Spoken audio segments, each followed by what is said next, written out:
नमस्कार, बहुत स्वागत आप सभी का। मैं हूं सुशांत सिन्हा। इस वक्त देश में एक पूरा बड़ा वर्ग है जिसमें भयंकर आग लगी हुई है और वो इसलिए क्योंकि उनको समझ में आ गया है कि नरेंद्र मोदी अब इस देश में जो गद्दार छुपे बैठे हैं उन्हें छोड़ने वाले नहीं। क्योंकि मोदी और ट्रंप की जोड़ी, ट्रंप वहां अमेरिका में हिसाब किताब क्लियर कर रहे हैं, कौन वहां पैसे का खेल करके कहां क्या क्या कर रहा था। और यहां नरेंद्र मोदी को अब ट्रंप का साथ मिल चुका है, क्योंकि ये जो इकोसिस्टम है इससे लड़ना इतना आसान नहीं है। ये मत सोचिएगा कि ये लोग कोई मामूली लोग हैं। ये ऐसे लोग हैं जो बड़ी बड़ी संस्थाओं में बैठे हैं, बड़ी बड़ी जगहों पर बैठे हैं, हर जगह दीमक की तरह घुसे हुए हैं। और इनका इकोसिस्टम इतना स्ट्रांग है कि एक को छुइएगा तो बिलबिला के हर तरफ से निकलते हैं। लेकिन मोदी अब इन लोगों को छोड़ने वाले नहीं है। और ऐसे में आज कौन सा नया बड़ा खुलासा किया है डोनाल्ड ट्रंप ने, मोदी कौन सा एक्शन ले रहे हैं, यूएस एड की फंडिंग के नाम पर यहां कौन कौन पैसे खा रहा था, गद्दारी कर रहा था, आज इस वीडियो में आपको सब बताऊंगा। लेकिन आपसे भी जानना चाहता हूं, आपके हिसाब से इस देश के कुछ गद्दारों के नाम अगर आपको लिखने हो तो वो नाम कौन से होंगे, मुझे कमेंट करके बताइए। चाहे वो पत्रकार हो या कोई और हो, आपको क्या लगता है, कमेंट करके अपनी लिस्ट जरूर दीजिएगा। लेकिन पहले आपको बता दूं, आज की बड़ी खबर यह है कि डोनाल्ड ट्रंप ने फिर से बड़ा खुलासा कर दिया है, नया खुलासा कर दिया है। भारत में पीएम मोदी को सत्ता से हटाने की साजिश कितनी खतरनाक थी, इसके बारे में जो है अब आपको चीजें पता चलेंगी कि आखिर चल क्या रहा था और क्या हो रहा था। लेकिन आप देखिए कि प्रधानमंत्री नरेंद्र मोदी भी एक बार नहीं, कई बार ये कह चुके हैं कि भाई ये विदेश से हो रहा है, यहां पिन मारने का प्रयास। आपको कुछ बातें याद दिलाता हूं प्रधानमंत्री मोदी की, एक बार सुनिए। उन्होंने 2023 में एक रैली में कहा था क्या, सुनिए। खुले तौर पर भारत में राजनीति को प्रभावित करने के लिए विदेशी शक्तियों को दखल देने के लिए उकसाते हैं। ये लोग कैसे गुप्त रूप से भारत को पसंद न करने वाले विदेशी डिप्लोमेट के साथ सीक्रेटली मिलते हैं। अब देश को इन सारी बातों का पता है। ये ऐसे काम करते हैं जिससे बार बार भारत की संप्रभुता का अपमान होता है। यानी प्रधानमंत्री नरेंद्र मोदी पहले भी कह रहे थे कि यहां कुछ लोग बैठकर सेटिंग गेटिंग किए हुए हैं, भारत में जो डेमोक्रेसी है उसको खत्म करके अपने आप को सत्ता में लाने के लिए। मैंने प्रधानमंत्री का 2024 में इलेक्शन के पहले इंटरव्यू लिया था, उसमें भी पीएम मोदी ने क्या कहा था आपको याद दिलाता हूं, सुनिए। मैं देख रहा हूं पूरी दुनिया भारत के चुनाव को इन्फ्लुएंस करने के लिए कोशिश कर रही है, जो कि उनको नहीं करना चाहिए। ये वो अपना ओपिनियन नहीं दे रहे, अपना कमेंट नहीं कर रहे, वो इन्फ्लुएंस कर रहे हैं, लेकिन भारत में इन्फ्लुएंस नहीं कर पाएंगे। पीएम ने खुलकर कहा था कि वो सिर्फ ओपिनियन नहीं दे रहे हैं, वो इन्फ्लुएंस कर रहे हैं चुनाव को। और इसलिए आप देखिए कि अब भारत में एक्शन भी नरेंद्र मोदी ने शुरू कर दिया है और नए नए खुलासे भी हो रहे हैं। एक्शन की बात करूं तो आप देखिए, कल ही खबर आई कि बीबीसी इंडिया पर ईडी का एक्शन हो गया, 3 करोड़ का जुर्माना लग गया। इसी बीबीसी इंडिया को शुरू में जब नोटिस भी गया था, आईटी की टीम पहुंची थी तो बवाल मच गया था। अब यहां जुर्माना भी लग गया, लेकिन हाय तौबा इसलिए नहीं मच रही क्योंकि इकोसिस्टम को भी समझ में आ रहा है कि मोदी अब छोड़ने वाले नहीं। लेकिन आप देखिए यूएस एड को लेकर क्या चल रहा है। कल एक खबर छप गई इंडियन एक्सप्रेस में कि भाई जो डोनाल्ड ट्रंप ने कहा था कि भारत में वोटर टर्नआउट बढ़ाने के लिए $21 मिलियन दिया गया, वो तो दरअसल बांग्लादेश के लिए था, वो तो भारत के लिए था ही नहीं। इधर इंडियन एक्सप्रेस में खबर छपी, उधर भाई साहब पूरा इकोसिस्टम जो है या बहुत सारे लोगों ने जो है वो बवाल काट दिया। राजदीप, सागरिका, फलाना ढिमकाना, सब ने एक जैसे ट्वीट किए कि अरे वो तो ढाका को दिल्ली समझ गए डोनाल्ड ट्रंप। मतलब वो आदमी बकलोल बैठा हुआ है, उसको समझ में नहीं आ रहा कि क्या हो रहा नहीं हो रहा है। और इसीलिए आप देखिए कि अमित मालवीय जो बीजेपी के सोशल मीडिया के हेड हैं, उन्होंने ट्वीट किया कि जब आप कोई फ्रॉड जो है उसको ढूंढ रहे हो और कोई चुप रहो, चिल्लाए, स्टॉप चिल्लाए, that is who is doing the fraud. तो उन्होंने एक संकेत दिया। अब इसमें कौन है नहीं है मैं अभी इस पर नहीं जाऊंगा, वो तो जांच में पता चलेगा। लेकिन यहां भारत में बैठ के जो लोग भारत के खिलाफ खेल खेल रहे थे उनकी बात कर रहा था मैं। तो अमित मालवीय ने एक और ट्वीट किया और उन्होंने लिखा कि भाई इंडियन एक्सप्रेस ने खबर तो छाप दी, लेकिन उन्होंने कहा कि भाई इंडियन एक्सप्रेस ने यह क्यों नहीं बताया कि ओमडीआर नेटवर्क द इंडियन एक्सप्रेस के कार्यक्रमों को प्रायोजित करता है। उन्होंने 12 अगस्त 2024 को चेन्नई में और जनवरी 2025 में दिल्ली में कार्यक्रम को फंड किया, जबकि ओमडीआर इंडिया की वेबसाइट का दावा है कि उन्होंने 31 दिसंबर 2024 से भारत में अपने संचालन को बंद कर दिया है। दिलचस्प बात यह है कि ओमडीआर यूएस एड के वित्त और निवेश नेटवर्क का हिस्सा है और उसे जॉर्ज सोरोस की अपनी ओपन सोसाइटी फाउंडेशन से फंडिंग भी मिली हुई है। यह तथ्य दोनों संगठनों की वेबसाइट पर दर्ज है। द इंडियन एक्सप्रेस को अपने त्रुटिपूर्ण यूएस एड लेख में स्पष्ट हितों के टकराव को उजागर करना चाहिए था, लेकिन उन्होंने ऐसा नहीं किया। यानी अमित मालवीय कह रहे हैं कि इंडियन एक्सप्रेस जो छाप रहा है वो छापे, वो कह रहे हैं कि ये त्रुटिपूर्ण लेख है, लेकिन जो यूएस एड और इंडियन एक्सप्रेस को फंड करने वाले हैं उनके भी चीजों की जांच होनी चाहिए, उसका खुलासा उसको करना चाहिए था। ये अमित मालवीय का आरोप है। खैर, लेकिन सच्चाई दरअसल क्या है उसके पहले देखिए कि कांग्रेस में कितनी आग लगी हुई है। फैक्ट्स आपको बताऊं उससे पहले जरा देखिए पवन खेड़ा ने एक प्रेस कॉन्फ्रेंस करके कल क्या कहा। अनइनवाइटेड जाते हैं, जब शपथ थी तब बुलाया नहीं गया उनको, फिर भी गए। अब क्यों गए वो तो आप लोग कोई पत्रकारिता करिए, इन्वेस्टिगेटिव, तो मालूम पड़ेगा कि क्यों गए। लेकिन वहां जाकर मंच पर साथ में खड़े होकर ट्रंप साहब कहते हैं हम रेसिप्रोकल टैरिफ लगाएंगे। सीधा अपमान, सीधा धमकी। ये खिसियाते हुए मुस्कुरा रहे हैं। या तो समझ में नहीं आया क्या बोले, हमें नहीं मालूम क्यों खिसिया रहे थे, क्यों मुस्कुरा रहे थे। मुस्कुराने लायक तो कोई बात ही नहीं थी। रेसिप्रोकल टैरिफ, ये देखिए मोदी साहब घूम रहे हैं विदेशों में। ये किसके पैसे से स्टेट डिपार्टमेंट में गए थे? ये अमेरिका ने पैसा दिया था। क्या ये एजेंट हैं? क्या ये उस वक्त से ट्रेनिंग लेने गए थे कि कैसे मनमोहन सिंह जी की सरकार को अस्थिर करना है, कांग्रेस की सरकार को अस्थिर करना है? ये आपको सामने फोटोएं दिख रही हैं, देखिए लगातार।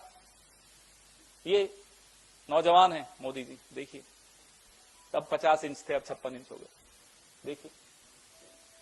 तो हम बार बार इनसे पूछना चाहते हैं कि आप ट्रंप साहब की धमकी सुनकर आ गए। उन्होंने कहा कि हम ब्रिक्स खत्म कर देंगे, मुस्कुरा रहे हैं साहब। उन्होंने कहा टैरिफ लगा देंगे भारत पर, मुस्कुरा रहे हैं साहब। ट्रांसलेटर दो थे, इसलिए कोई ये नहीं कह सकता कि उन्हें अंग्रेजी समझ में नहीं आ रही थी। दो ट्रांसलेटर थे। मुस्कुराइए मत, वो भी मुस्कुरा रहे थे, आप भी मुस्कुरा रहे हैं।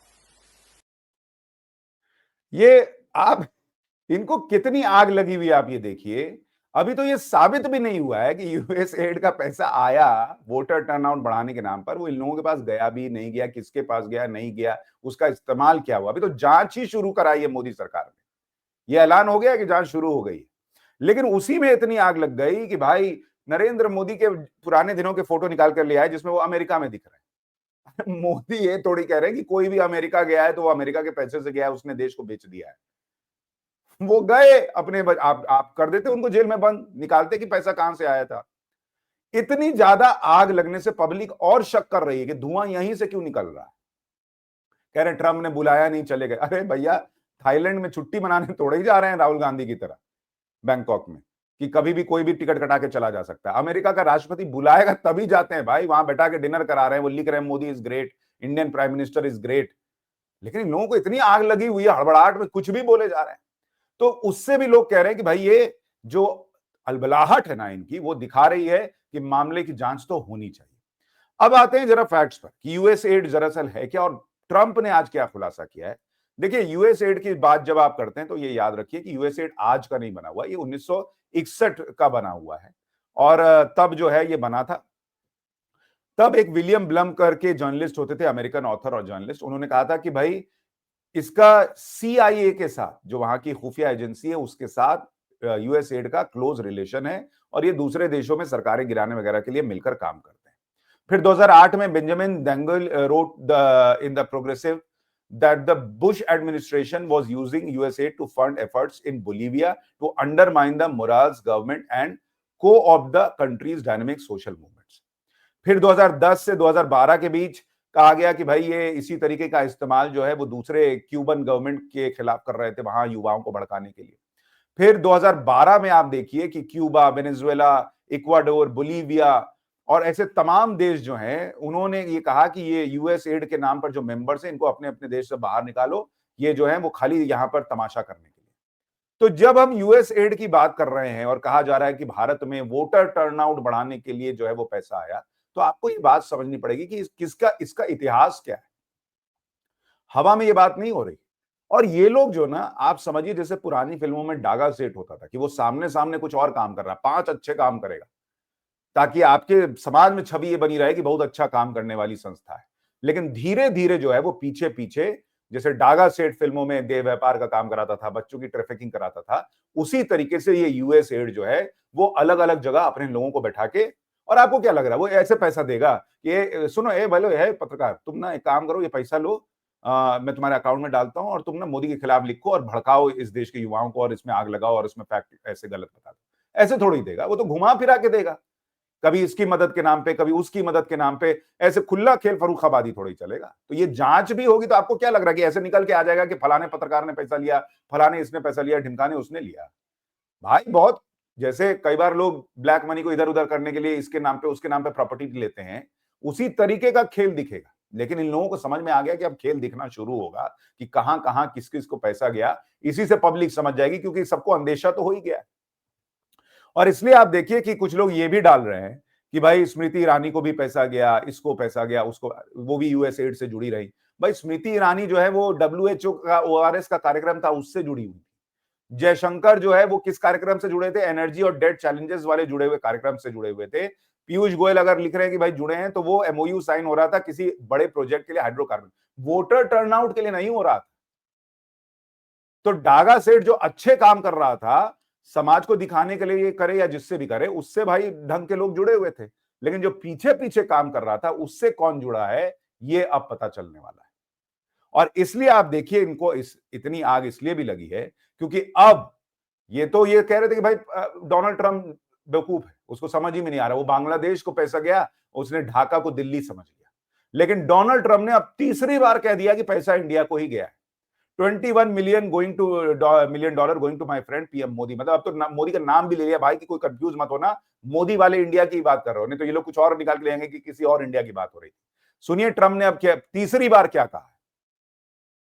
Political process in Moldova, and $21 million going to my friend Prime Minister Modi in India for voter turnout. We're giving 21 million for voter turnout in India. What about us? I want voter turnout too, Governor. $29 million to strengthen the political landscape in Bangladesh. Went to a firm that nobody ever heard of. Got 29 million.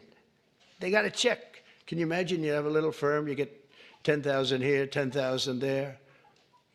And then we get 29 million from the United States government. There are 2 people working in that firm. 2 people. I think they're very happy. They're very rich. They'll be on the cover of a very good business magazine pretty soon. यानी Donald Trump खुलासा ये कर रहे हैं कि भारत को पैसा गया वोटर टर्नआउट बढ़ाने के नाम पर।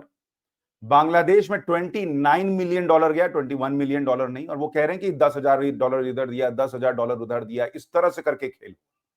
जो मैं आपसे कह रहा हूं, ऐसी ऐसी फर्म्स को पैसा गया जिसमें सिर्फ 2 एम्प्लॉई हैं। तो अभी देखिए ये आग इसलिए लगी है कि इनको समझ में आ गया है कि इधर उधर किया है, कहीं कहीं छेद तो होगा, पता तो चलेगा, नाम तो सामने आएगा। और इसीलिए आप देखिए डोनाल्ड ट्रंप कितनी बड़ी बड़ी बातें कह रहे हैं। वो ये कह रहे हैं कि $29 million to strengthen the political landscape in Bangladesh went to a firm that nobody ever heard of, got 29 million, they got a cheque. Can you imagine? You have a little firm, you get 10,000 here, 10,000 there, and then we get 29 million from the United States government. There are 2 people working in that firm. 2 लोग काम कर रहे हैं। तो वो बता रहे हैं कि भाई इस तरह से खेल हुआ है। उन्होंने कहा we have got to tell the Indian government because when we hear that Russia spent about $2,000 in our country, it is a big deal. They took some internet ads for $2,000. This is a total breakthrough. Donald Trump कह रहे हैं कि हमको India को सब बताना पड़ेगा boss कि किस किस को पैसा गया है, क्योंकि हमारे यहाँ रशिया अगर $2,000 दे दे तो हमारे लिए बड़ी बात होती है। यहाँ तो 180 करोड़ रुपया गया है, किस नाम पे? वोटर टर्नआउट बढ़ाने के नाम पे। तो डोनाल्ड ट्रंप और मोदी मिलकर इसमें काम कर रहे हैं और इसलिए इन लोगों को आग लगी है कि भाई ये छोड़ेगा नहीं। अब जरा देखिए यूएसएड की फंडिंग कैसे काम करती है। अगर आप उसका थोड़ा हिस्सा देखेंगे, ये चार्ट आपको थोड़ी चीज तस्वीर क्लियर करेगा।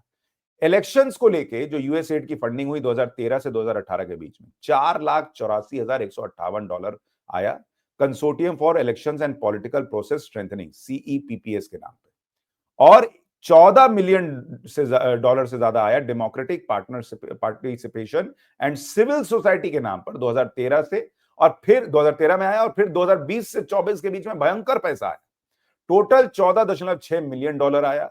इसमें नेशनल डेमोक्रेटिक इंस्टीट्यूट को गया, RTI इंटरनेशनल को गया, इंटरप्राइज US रिडेक्टेड को गया, इंटरप्राइज नॉन US अदर को गया, और अदर्स को $1.3 मिलियन गया। अब ये तो अभी मोटा मोटा चार्ट आया है, लेकिन मैं ये कह रहा हूं कि आपने अगर कुछ नहीं किया तो आपको अलबलाहट क्यों है? मैं तो नहीं लिख रहा कि मैंने ना बांग्लादेश को गया है, इंडिया को नहीं आया है, ना होनोलुलु को गया है, इंडिया को नहीं आया। मुझे कोई चिंता नहीं है, चेक कर लो सारा मामला। ये कौन लोग हैं जिनको अभी से चिंता हो रही है कि भाई जरा मामला चेक कराओ क्या है? तो उसी से तस्वीर क्लियर है। और बात सिर्फ अमेरिका के डीप स्टेट की नहीं है बॉस, चाइना वाले को भी मत भूलिए। आपको याद होगा अप्रैल में माइक्रोसॉफ्ट ने रिवील किया था कि how China plans to disrupt Indian elections using AI। According to Microsoft threat intelligence team, Chinese state-backed cyber groups along with involvement from North Korea are expected to target several elections scheduled for 2024. Microsoft said that China will likely deploy AI-generated content via social media to sway public opinion in favor of their interests during these elections. यानी China भी इस तरीके का खेल करेगा भारत के चुनाव में, ये कहा गया था। और आपको याद होगा अमित शाह का एक वीडियो जो है वो वायरल हुआ था, काट छांट के कई AI वीडियो जनरेट हुए और इलेक्शंस में प्रभाव डालने का सीधा सीधा प्रयास होता हुआ दिखा था। तो अमेरिका हो चाइना हो, मोदी यहां न लौटे सत्ता में, ये तो वो चाह रहे थे, ये साफ दिखता है।